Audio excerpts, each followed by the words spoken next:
Господине Ѓурчев, деновиве сте во Вашингтон, каде учествувате на две конференции. Дали можеби успеавте да разговарате со американски представници за тоа што беше договорено на лидерската средба, а тоа се двојните избори? Па добро е што водечките партии во Македонија се договорија за датум на избори. Добро е за државата да имаме договорен изборен процес, каде што граѓаните на Македонија ќе можат директно да се изјаснат и да ја состават новата влада.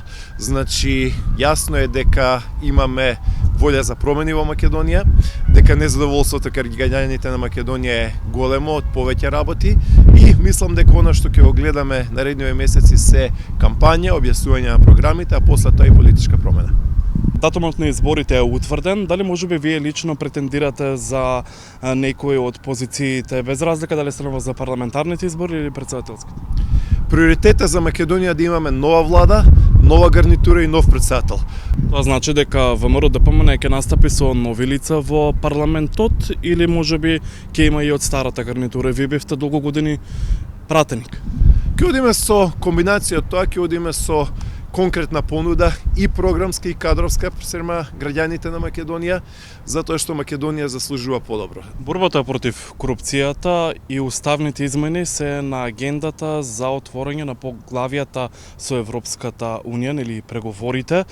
Како ВМРО-ДПМН би ги надминала овие прашања? Борбата против корупцијата мора да биде многу поостра, мора да биде неселективна.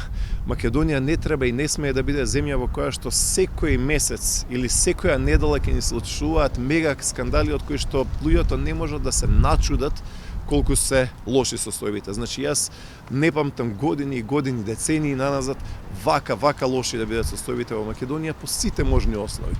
Така што треба да се работи, треба да има институции кои што ќе имаат волја, желба за да се справаат со криминалот и корупцијата. За жал, ние имаме ситуација каде што дузина министри се лично вклучени во еден куп скандали, а нема никаква разврска.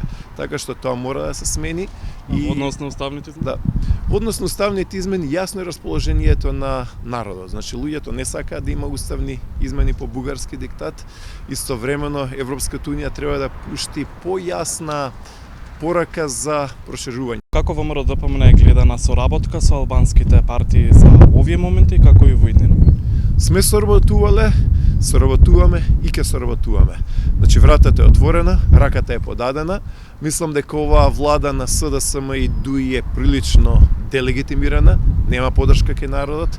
Дали риториката на ВМРО-ДПМН во однос на ДУИ и со самото тоа што коалицира и е во влада со СДСМ изминативе години, значи затворена врата за соработка или сепак останува отворена вратата?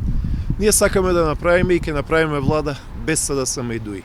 Имаме поддршка од граѓаните, важно е да добиеме силна поддршка и чувствувам дека навистина победата ќе биде голема, затоа што важно е Македонија да добие стабилна влада која што ќе трае 4 години, затоа што дупката во која што се наоѓа државата навистина е голема и длабока.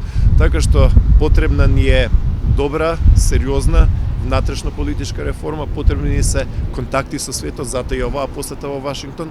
Важно е да имаме одлични контакти и соработка со Соединетите Американски држави, нашиот стратешки партнер, така што на тој начин, кога ќе ја консолидираме Македонија внатре, кога Македонија ќе оди напред внатре, со пријатели во светот, со контакти и отворена врата во светот, тогаш можеме да имаме ситуација која што ќе биде подобра и за државата и за граѓаните.